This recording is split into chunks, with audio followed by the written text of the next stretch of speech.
Bien, أعوذ بالله من الشيطان الرجيم بسم الله الرحمن الرحيم الحمد لله رب العالمين وصلى الله على محمد وعلى آله الطيبين الطاهرين. Assalamu alaikum wa rahmatullahi wa barakatuh, queridos alumnos, queridos amigos que se están conectando a esta clase y los que lo ven también por YouTube. Vamos a comenzar a estudiar el tafsir de la sura número 102, sura At-Takathur. Ahora la vamos a ver en pantalla. Es una sura que, según la mayoría de los exégetas y los estudiosos del Sagrado Corán, fue revelada en la Meca y consta de 8 aleyas, como podemos ver ya en pantalla. Mashallah, muchas gracias a la hermana, siempre tan atenta. Entonces vamos a ver el contenido general y el mérito de la lectura de esta sura antes de comenzar con con el tafsir o la exégesis de la sura de la que estamos hablando. Muy bien. Alhaakum at-Takathur. Esta sura At-Takathur, que como dijimos, la mayoría de los intérpretes afirman que fue revelada en la Meca. Y hay un versículo, o unos versículos en realidad, en los que habla de la jactancia. Y según los exégetas se refiere a la tribu de Quraysh, de la que tanto hemos hablado, y a esa rivalidad que ellos tenían por cuestiones superficiales, por cuestiones que para el Islam son realmente insignificantes, saben, y hemos hablado en otras de las suras que hemos visto hasta ahora, que hacían referencia a Quraysh, del comportamiento especial que tenía esta tribu, y de cómo por cuestiones, por ejemplo, por los hijos varones que tenían, por el dinero, eh, por el poder económico, etcétera, etcétera, ellos rivalizaban entre ellos, ¿no? Tenían una rivalidad por cuestiones que realmente son muy mundanales, y además que no tienen ningún tipo de lógica, ¿no? Por ejemplo, ese desprecio que tenían por el profeta porque había sufrido el fallecimiento de sus hijos varones. Entonces, antes del nacimiento de Fátima, alayhi salam, una de las cosas o de las acusaciones que hacían era que el profeta era estéril, como una burla o como algo que lo iba a rebajar al profeta. O, por ejemplo, el desprecio que tenían por los pobres, el desprecio que tenían por los esclavos, por la mujer en general. Entonces, esta jactancia de la que nos va a hablar el Sagrado Corán en esta sura, según los exégetas, la gran mayoría hace, digamos, como es referencia a Quraysh. Ahora, también hay otros que son una minoría que sostienen que esta sura en realidad se reveló en Medina. Saben que en Medina el profeta tenía rivales también.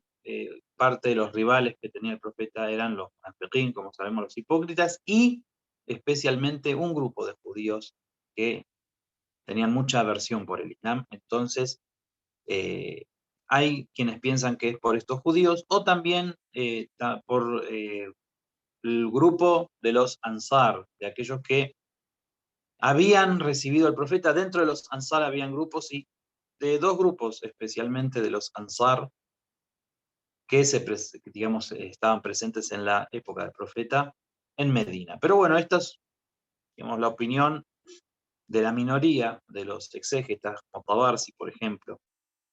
La mayoría, la gran mayoría de los exégetas dicen que no, que fue revelada en la Meca y que habla de Quraysh o de estas rivalidades que tenía Quraysh. Muy bien.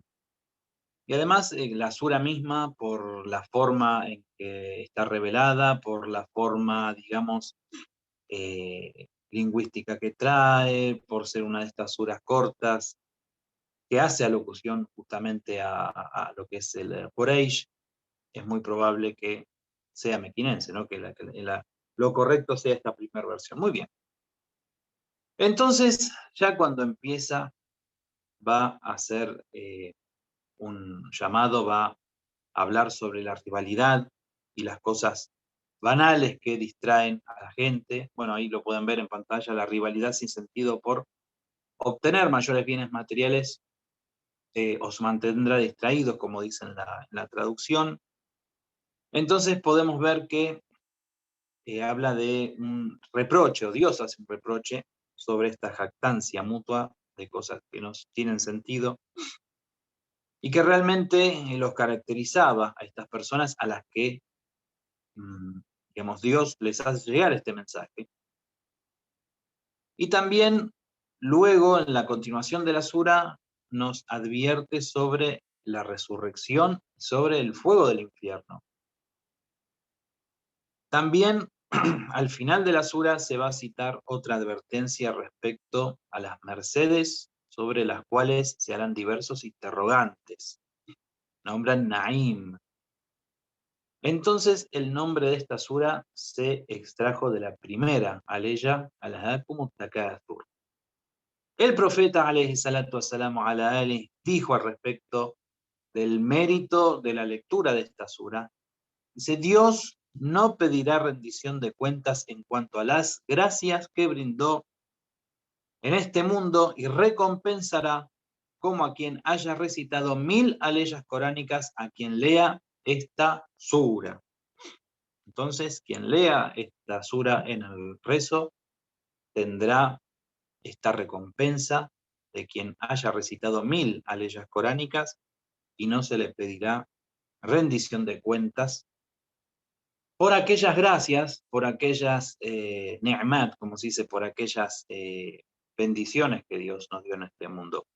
Como siempre decimos, obviamente esta recompensa va a pertenecer a quien no solamente la lea en el rezo, sino a quien la lleve a la práctica y quien aprenda correctamente y corrija su comportamiento a través de ella, ¿verdad?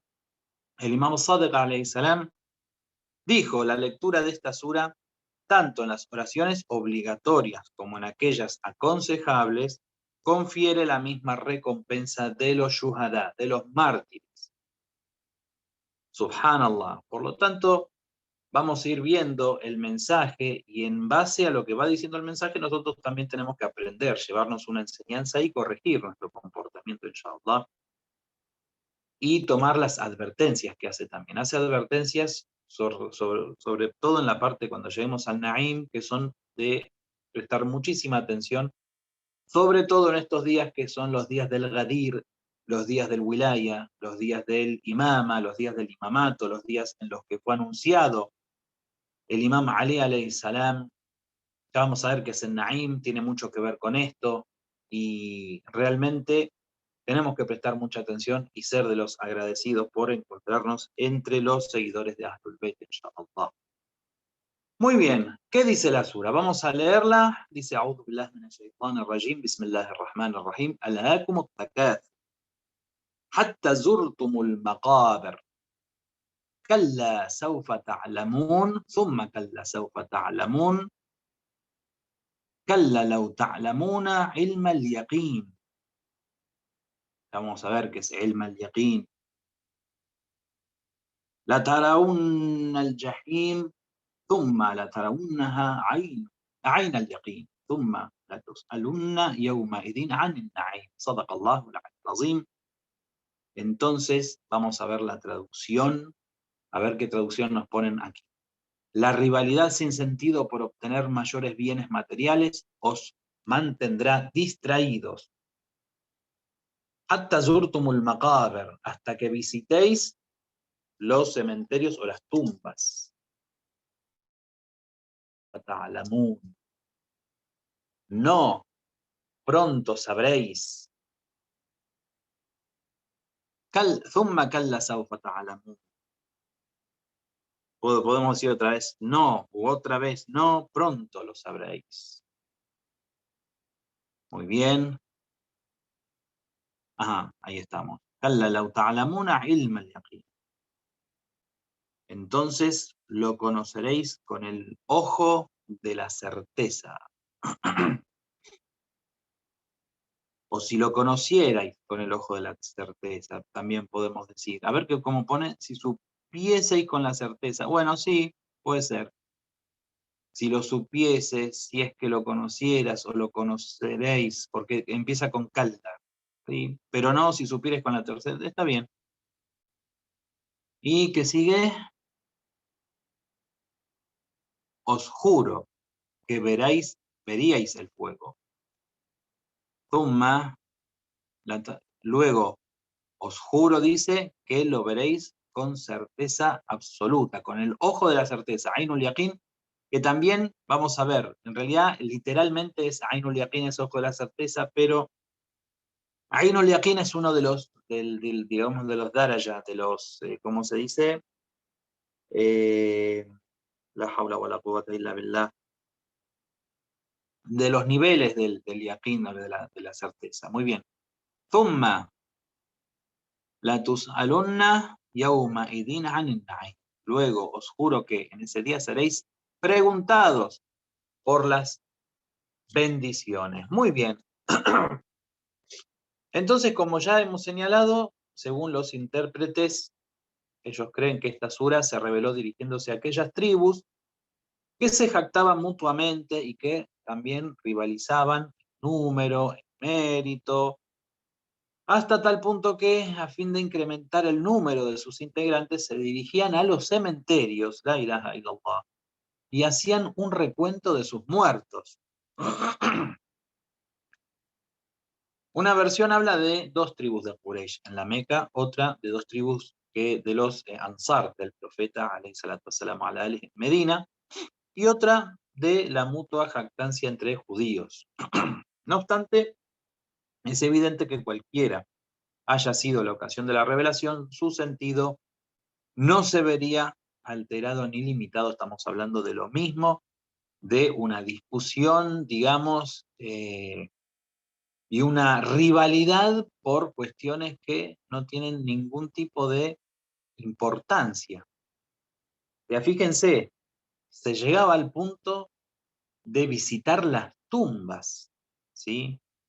¿Para qué? Para contar a ver quién tenía más miembros, más personas, más fallecidos, y cuál era la tribu más grande, cuál era la tribu más numerosa o más poderosa, y tenían este tipo de rivalidades, quién era el más rico, quién tenía más hijos varones. Bueno, sabemos las características de una época a la que no por nada le llaman la época de la Jahiliya, de la época de la ignorancia. Entonces, la primera aleya empieza con alhaakumut takathur hatta zurtumul maqabir. Podemos decir, el afán del lucro os distrae, como dice allí, o la rivalidad, ¿sí? Y la concupiscencia los distrae. Hatta zurtumul maqabir. La versión más adecuada es la de que alude al... Sin embargo, existe la posibilidad de que la ambición y la rivalidad los haya ocupado hasta el momento de la muerte, es decir, que hayan estado en este estado de rivalidad y de distracción hasta que visitéis los sepulcros o los cementerios o las tumbas. Entonces, podemos considerar, ¿no?, la primera, que coincide con la frase Zurtumul Maqabir, de que, bueno, visitaban las tumbas justamente para hacer un recuento de los muertos, digamos, que tenían. Este vocablo al-hakum viene del que significa ocuparse de pequeñeces, distraerse por, digamos, cosas que no tienen importancia. El lahv también se dice, o lahv, tiene con waw al final. Tiene el significado a veces de hablar, por ejemplo, pavadas. En el Corán también hace referencia con este término a las habladurías, ¿vieron las cosas que uno habla sin sentido, sin esas conversaciones criticando a alguna persona, no sé, o hablando pavadas como se habla muchas veces en la televisión, ¿así? Bueno, según Rageb, Lahv también es un acto que mantiene al hombre ocupado y le impide llegar a las metas primordiales. Es decir, las pavadas que a veces distraen al hombre de los objetivos reales y correctos. El término takathur, dice, viene de la raíz kathrat, que significa rivalizar en número y mérito, o sea, en tener mucho también. Y en cuanto a zurtum, que viene de ziara, de visita, zur, dice que originalmente esta palabra que ahora se usa como visita, zurtum, ¿sí? El verbo zar, el verbo visitar, viene de ziara, que es la visita.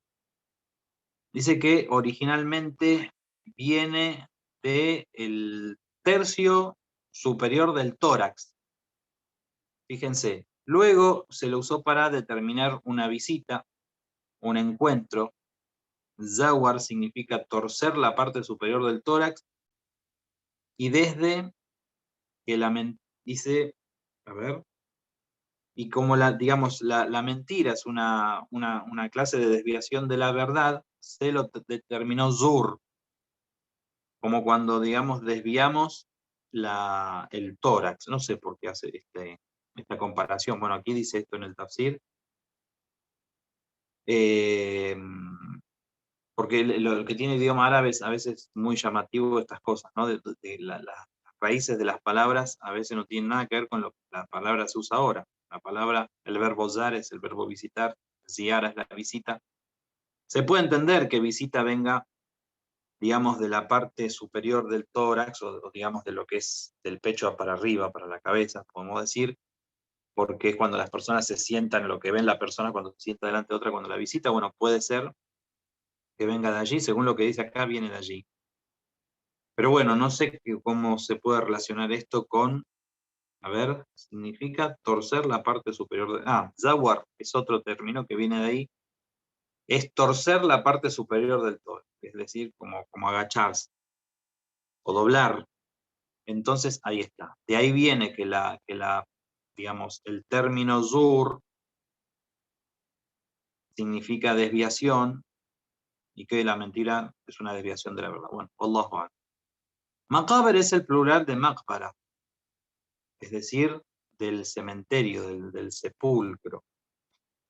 El qabr, que es la tumba, el maqbara, el lugar donde están las tumbas, el maqaber, los lugares también en plural. Entonces, la frase que visiten los sepulcros también dice puede significar la muerte, según algunos exégetas, o la visita a ellos a fin de contarlos y jactarse en el número de muertos, incluso de personas.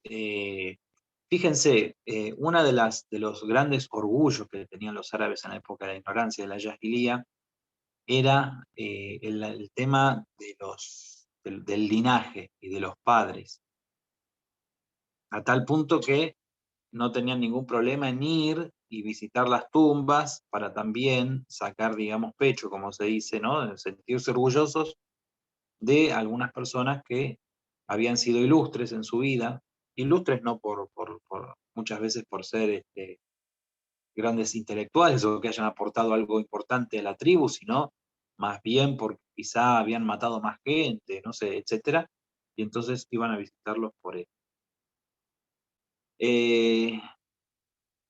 Amirul Mu'minin Ali alayhi salam también hace una referencia a esto en el Nahjul Balaga, dice: qué asombroso, recitó las aleyas de esta sura y dijo: qué asombroso, qué meta tan lejana, qué visitadores tan distraídos sobre estas aleyas, dijo.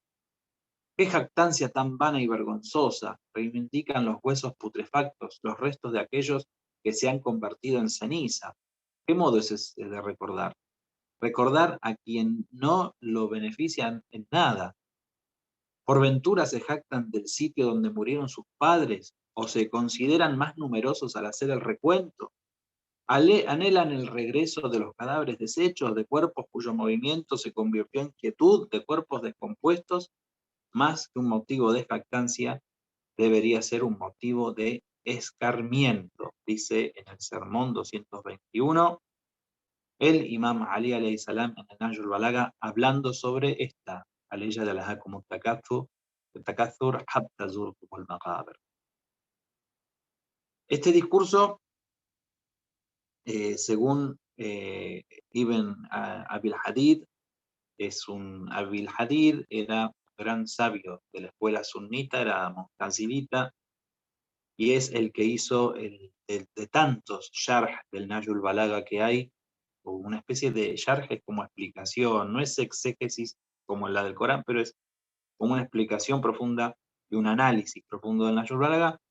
El más famoso de todos es el de Ibn Abil Hadid, que fue un hombre que, como les digo, según lo que se conoce, perteneció a la escuela sunna, sin embargo, ha hecho uno de los más grandes trabajos sobre las palabras de Amirul Mu'minin, alayhi salam, y él dice, en este sentido, esto que vamos a leer ahora, dijo: juro por aquel por el que juran las comunidades mundiales, que en 50 años lo he leído más de 1000 veces. Cada vez que lo hice, mi corazón se estremeció, mi espíritu se impresionó enormemente, los miembros de mi cuerpo vibraron. Jamás reflexioné en el discurso sin recordar la muerte de parientes y amigos. Allí fue donde descubrí que soy ese mismo que el imán describe. ¿Cuántas veces oradores elocuentes se refirieron a este tema? He oído y he reflexionado en sus palabras, sin embargo, en ninguno he hallado el efecto que surtió en mí el imán. Efecto que se refugia en mi corazón, que emana de la fe del orador o de su intención, sinceridad y certeza, convirtiéndolo en algo que se adentra en las almas y se alberga en los corazones. Si todos los más elocuentes de los árabes se reunieran y recitaran para ellos este discurso, deberían prosternarse. Y por último, señala lo dicho por Muawiyah respecto a la elocuencia del Imam Ali alayhi salam, que dice: por Dios que nadie más que él fue el instaurador de la elocuencia para Quraysh. Muy bien. Entonces, estas son unas palabras de Ibn Abil Hadid con respecto a este discurso del Nahjul Balagha, en donde el imam hace referencia a estas aleyas del Sagrado Corán. Kalla sawfa ta'lamun, thumma kalla sawfa ta'lamun. Entonces, no, pronto sabréis, no, pronto o luego pronto sabréis. Ahora vamos a ver este término. Algunos intérpretes consideran que esta forma de reiterar estas dos frases, digamos que hace un énfasis, se refiere al castigo que aguardan los arrogantes, los jactanciosos, de los que está hablando al principio de esta sura. Entonces, cuando dice Kalla sawfa ta'lamun, se refiere al castigo que van a sufrir en el Barzakh, o en el infierno del Barzakh, que ellos tendrán. Y cuando dice Thumma kalla sawfa ta'lamun, dice, se refiere al castigo. Cabe aclarar que Thumma da a entender un luego, pero un luego que no viene pronto. Cuando se utiliza el término Thumma, quiere decir que es algo que sucederá a futuro, ¿sí? Bastante a futuro. Entonces también cabe esta posibilidad, como dicen los intérpretes, que Kalla sawfa ta'lamun, ya van a ver, digamos, esta advertencia, sea para, digamos, el mundo del Barzakh, el mundo barzají, y que la segunda que dice Thumma, Kalla sawfa ta'lamun, se refiere al castigo del infierno. En el Yawmul Qiyamah, después del Yawmul Qiyamah, saben que si bien en el Barzakh hay un paraíso del Barzakh, un infierno del Barzakh, en realidad el paraíso, tanto el paraíso eterno como el infierno eterno, vienen después del Yawmul Qiyamah. Muy bien.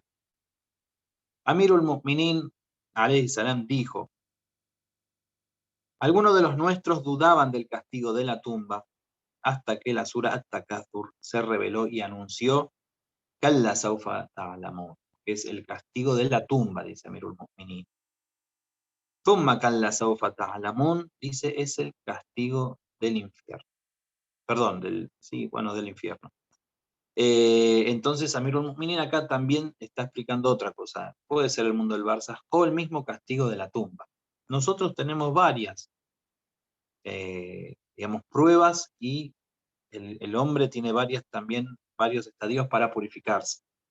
Los primeros son en este mundo cuando suceden algunas adversidades, algunos accidentes, algunas, cuestiones que incomodan al ser humano, ya sea una enfermedad, sufrimientos, el sufrimiento previo a la muerte. Luego tenemos el momento de la muerte, el momento en el que el alma es arrancada del cuerpo y después inmediatamente vamos a tener la experiencia del Barzaj. Primero está el castigo de la tumba, o digamos, para algunos es un castigo, para otros no, obviamente. Vienen los ángeles, Munkar y Nakir, o Bashir y Mubashir. Son los mismos ángeles, pero vienen de esta forma. Munkar y Nakir significa los desmentidores, que cuando pregunten, Mar Rabbu, ¿quién es tu Señor? Y nosotros realmente, si estábamos detrás de otras cosas que no son Dios, no podemos responder Allah o Rabbi, Dios es mi Señor. Vamos a responder a aquello que perseguíamos en este mundo. Entonces, si logramos llegar a decir Allah o Rabbi, van a decir mentira, estás mintiendo. Y nos van a hacer, digamos, que nos cueste mucho poder responder. Esos son Munkar y Nakir, vienen en esa forma cuando el ser humano todavía tiene que purificarse. Pero pueden venir como Bashir y Mubashir, los albriciadores, y realmente ya el mismo momento de la tumba ser un momento de alivio para los grandes creyentes. Y el Barzaj lo mismo, puede ser un Barzaj paradisíaco, o puede ser un Barzaj infernal, o puede ser un Barzaj que tenga parte paradisíaco y parte también de algunos castigos para ir purificando. Y después viene el Yaumul Qiyama y toda la prueba del Yaumul Qiyama, y recién después vendrá el paraíso o el infierno, inshallah, que es el paraíso para todos nosotros, con la ayuda de Allah subhanahu wa ta'ala. Entonces acá el Imam Ali alayhi salam habla del castigo de la tumba, también que existe. Muy bien. Tenemos en otro tafsir, se transmite el mismo asunto de uno de los compañeros del Imam Ali alayhi salam, llamado Zar ibn Yaish, quien dijo: estábamos en duda respecto al castigo de la tumba hasta que oímos decir al Amirul Mu'minin que esta ley era un argumento al castigo de la tumba. ¿Sí? Esta Kalla Sawfa Ta'lamun, la primera, muy bien. Entonces, nosotros, los seres humanos, digamos que estamos conscientes, inshallah, los grados de conciencia también son distintos, pero digamos que más o menos conocemos, escuchamos que hay un día del juicio, que hay un día, que hay una tumba, tenemos que pensar mucho y reflexionar mucho en esto. Porque si nosotros solamente pensamos en el infierno, el ser humano es increíble, aunque el infierno sea eterno para algunos, o que el mismo Corán habla de un infierno eterno, a veces como lo vemos lejano, ¿sí? Lo vemos mucho más lejos que el castigo de la tumba, que el castigo en este mismo el Dunya. Entonces nos dejamos estar, ¿sí? Estamos en el ghafla constantemente, en la distracción absoluta, pensando que bueno, falta mucho para el día del juicio. Faltan miles de años quizás, nosotros vamos a estar ahí. No, realmente ya en la tumba la persona empieza a experimentar cuál va a ser el resultado del juicio. Por eso tenemos que preocuparnos por todos estos estadios por los que vamos a pasar, incluso en este mundo que estamos pasando, y que a veces las acciones se pagan con dureza en este mundo también, y que si se pagan con dureza en este mundo es mejor porque se purifican para el otro mundo. Muy bien. ¿Cómo estamos de tiempo? A ver, tenemos un poquito más, podemos avanzar un poquito más, inshallah. Entonces, كَلَّا لَوْ تَعْلَمُونَ عِلْمَ الْيَقِينِ. No, si lo supieseis con el Ainul Yaqin, con el ojo de la certeza, o con esta, digamos, la fuente de la certeza, también podemos decir, una ciencia cierta, me lo sacó de la boca ahí, como dice ahí, una ciencia cierta. Vamos a explicar bien el tema este. Muy bien. Entonces, aquel día, digamos, el Yaumul Qiyama, nosotros tenemos que dar fe y de lo que hemos hecho, incluso de aquello en lo que hemos fallado en esta vida y sobre todo de aquellas cosas que Dios nos ha otorgado, esas bendiciones, y cómo las hemos utilizado. Entonces, de estas últimas aleyas que vienen hasta el final, podemos decir que los factores principales de la jactancia de la gente y de estas rivalidades tontas son la ignorancia, es la falta de conocimiento. Entonces, la falta de conocimiento y, digamos, esta ignorancia hace que el ser humano cometa estas torpezas de ponerse a distraer toda su vida en estas competencias. Vieron que hay, por ejemplo, gente, incluso culturas en algunos países donde la vida de las personas mmm, están completamente detrás de las cuestiones materiales, pero ya de una forma exagerada. Esas personas que están todo el año ahorrando dinero y trabajando duro para cambiar el auto porque su vecino si no va a cambiar un auto mejor que el de él, siempre estamos diciendo esas cosas, pero realmente hay gente que vive así. Entonces se pierde la vida, se va la vida en todo eso, y eso es por la falta de conocimiento, la falta de certeza. Por lo tanto, la persona, digamos, puede ser muy ignorante a pesar de tener cierto nivel, digamos, económico, social, y esa ignorancia es la que lo va a llevar a esa jactancia, y al final termina perdiendo toda su vida y va a tener que rendir cuentas de eso. Y esa digamos, forma de rendir cuentas tiene un resultado en el día del juicio y tiene un castigo divino. Muy bien, entonces también, bueno, la ignorancia del hombre con respecto a sus debilidades, a los pecados en los que va a caer, etc. Y bueno, todo esto, digamos, para, digamos, salvarse el ser humano de todos estos factores que lo van a llevar, digamos, a un castigo, entonces debe tener una ciencia, debe tener un conocimiento, debe trabajar y vivir según ese conocimiento, y para ello la mejor guía, el mejor conocimiento es el mismo Corán, las enseñanzas de los profetas, la enseñanza del profeta Muhammad y la de los imames, por supuesto. Entonces, digamos, por eso hace referencia al conocimiento, porque es el conocimiento lo que va a, digamos, darle una certeza al ser humano de que está llevando el camino correcto, y cuando la persona tiene certeza en el camino que está transitando, por supuesto no se va a desviar del camino. Si nosotros nos desviamos porque no tenemos certeza aún. Entonces, hay tres niveles. Tenemos el ilmul yaqin, que nombra este capítulo, esta sura. Tenemos el ainul yaqin y tenemos el haqqul yaqin. ¿Qué diferencia hay? Muy bien. En la sura nombra ilmul yaqin, nombra ainul yaqin. Y bueno, vamos a hablar de haqqul yaqin también. ¿Qué es lo que significa? Ilmul yaqin es cuando la persona, por ejemplo, muy bien, gracias hermana, cuando la persona, por ejemplo, ve humo, entonces, por lógica, por un conocimiento anterior, digamos, por distintos fundamentos, va a determinar que hay fuego, ¿sí? Ve un humo grande, entonces no está viendo el fuego, ve un humo a lo lejos, dice, bueno, ahí se prendieron fuego, ¿sí? Pero después hay otro nivel superior, que es el que nombra más abajo, que es el Ainul Yaqin. El Ainul Yaqin es cuando directamente el hombre está viendo la fuente, digamos, que le da esa certeza. Cuando está viendo el fuego. Ya no es que mira el humo y deduce que hay fuego. No, está viendo el fuego con sus propios ojos.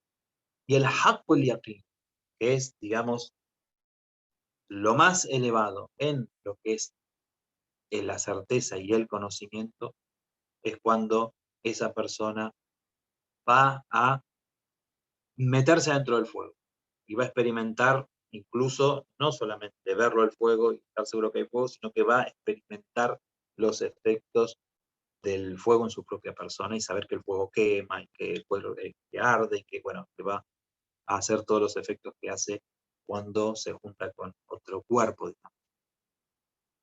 Entonces, hay un gran sabio, ¿sí? Muhakkik Tusi, él dijo que el yaqín es una creencia certera, exacta y firme, imposible de eliminar, y en realidad está compuesta por dos elementos. Uno es el conocimiento en cuanto al objeto de conocimiento, ¿sí? A lo que es conocido, y la certeza en la imposibilidad de su opuesto, es decir, de lo que es la duda o la conjetura. Y tiene tres grados: ilmul yaqin, que nombramos ainul yaqin y haqqul yaqin. El primer nivel encierra un aspecto general, el segundo es el de los timoratos y los devotos, podemos decir, y el último es el que tienen los próximos de Dios. Es decir, el primer nivel es el nivel de aquellas personas que, bueno, tienen los conocimientos generales, podemos decir. El segundo es de las personas piadosas, ¿sí? La persona que ve una realidad. Y la tercera, cuando habla del aspecto de los próximos a Dios, está diciendo de aquellos que se funden en Dios, aquellos que tienen un conocimiento de Dios porque han, lo que hablan los místicos del faná, ¿sí? Han experimentado con su propio ser lo que es la grandeza divina y la divinidad. Se le preguntó al profeta, alayhi salatu wassalamu ala alih, si era cierto que algunos de los discípulos de Jesús, alayhi salam, podían caminar sobre el agua, ¿no? Vieron que se habló de Jesús, por ejemplo, de caminar sobre el agua, algunos discípulos también. Y él respondió: por cierto que si su certeza hubiese sido más firme, hubieran podido también caminar en el aire. Subhanallah. También hay una historia de este gran compañero del profeta, Salman al-Farsi, que él estaba estaba hirviendo una olla y abajo no había fuego. Entonces entró uno de los compañeros del profeta y ve que había agua en ebullición, agua hirviendo, pero que no había fuego debajo. Entonces le preguntó, le dice: ¿cómo puede ser? Y él dice: sí, está hirviendo, revolvelo. Dice: ¿y cómo lo voy a revolver? Dame una cuchara, algo. No, revolvelo con la mano. Dice: ¿cómo voy a meter la mano en el agua hirviendo? Entonces Salmán se acercó a esta olla de agua hirviendo y dijo: así, de esta manera, y metió la mano y empezó a revolver. Y en verdad salió corriendo, realmente se asustó y fue al profeta diciendo que pasan cosas raras con Salmán. Salmán está haciendo brujerías o algo muy raro, porque no puede ser. Bueno, dice: ¿qué viste de Salmán? Hizo esto, esto y esto. Y el profeta se rió y le dijo: no, quédate tranquilo. No es que hizo algo extraño o contra, digamos, lo que es la religión, sino que él, dice, obedece en todo a Dios. Lo conoce de tal manera que lo obedece en todo. Y Dios tiene una promesa que a aquella persona que lo obedece absolutamente, Dios hace que el universo lo obedezca a esa persona. Entonces, esto con las palabras que acá dijo el profeta sobre que si hubiesen tenido aún más certeza, hubiesen podido caminar también sobre el aire los compañeros de Jesús, es una afirmación también de lo que es realmente el yaqín y sus niveles, los niveles de la certeza. Muy bien. Allama Tabatabai cita, después de nombrar este hadiz, dice que todas las cosas giran alrededor del eje de la certeza en Dios, alabado sea, y en descartar de la mente que las causas de la creación provocan efectos independientes de él.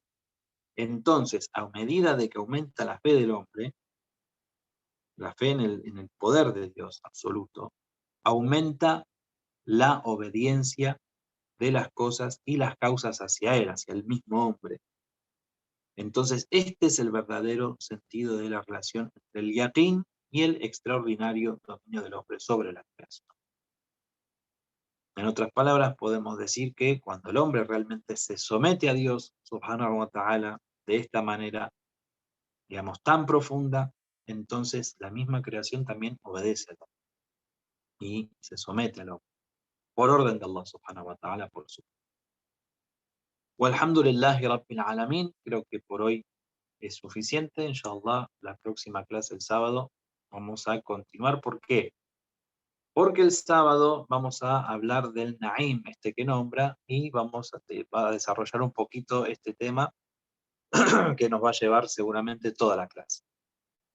Estamos en unos días muy especiales, estamos aproximándonos a lo que es el Eidul Akbar, el gran Eid, nuestro Eid más grande, que es Eidul Ghadir, el día del Wilaya, el Eid del Imama, en donde saben que con el profeta Muhammad alayhi salatu wassalamu alayhi, se cierra el círculo de la profecía, es Khatam al-Anbiya, es el sello de la profecía, y se abre el sello, o se abre, digamos, el círculo, perdón, del imama, del imamato, con Amirul Mu'minin Ali alayhi salam,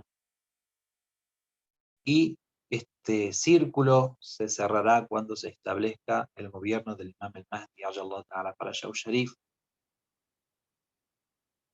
y que ambos círculos, el de la profecía y el del imama, es prácticamente el sentido de los 124.000 profetas que tuvo la humanidad a lo largo de su historia, desde Adán hasta el profeta Muhammad. Todos han tenido un camino y han trazado un camino con este mismo objetivo, que es que se produzca el gobierno de Dios Todopoderoso en la tierra con el Imam al-Mahdi, ajallahu ta'ala para Sharif. Por lo tanto, estamos en los días más importantes o en el día más importante de los días de Dios, ¿sí? De los días de Dios, el día del Ghadir, y es una festividad que realmente hay que festejarla mucho, que tiene mucho mérito en estos días. En el día del Ghadir, por ejemplo, el ayuno, dar mucha sadaqa. 3 días fueron los que se presentaron a la gente para dar el bay'at, para dar el pacto de fidelidad a los mu'minin. Por lo tanto, se debe festejar 3 días el día del Ghadir. Y en especial, dar de comer a la gente para el día del Ghadir. Hay mucho que se recomienda esto. Y recordar esta historia y esto que sucedió en el Ghadir Hum. Recuerden las mismas palabras del profeta que dijo que los presentes le comuniquen al ausente lo que el mismo profeta iba a anunciar, la importancia que tenía. Por lo tanto, hoy nosotros también tenemos la misma misión, que es enseñar a la gente qué es lo que sucedió el día de hoy. Nosotros aquí en Buenos Aires, el día sábado, inshallah, si bien cae el jueves, el día sábado, sábado, perdón, vamos a hacer una transmisión en vivo por YouTube, que va a ser una sorpresa, digamos, va a estar bastante cargado el programa, va a haber bastantes participaciones, inshallah, y que ya por las redes sociales los vamos a invitar para que lo puedan ver en vivo y puedan participar. Así que Dios los bendiga mucho en estos días y no nos olviden en sus súplicas. Walhamdulillahi Rabbil Alamin, wa salamu alaikum wa rahmatullahi wa barakatuh.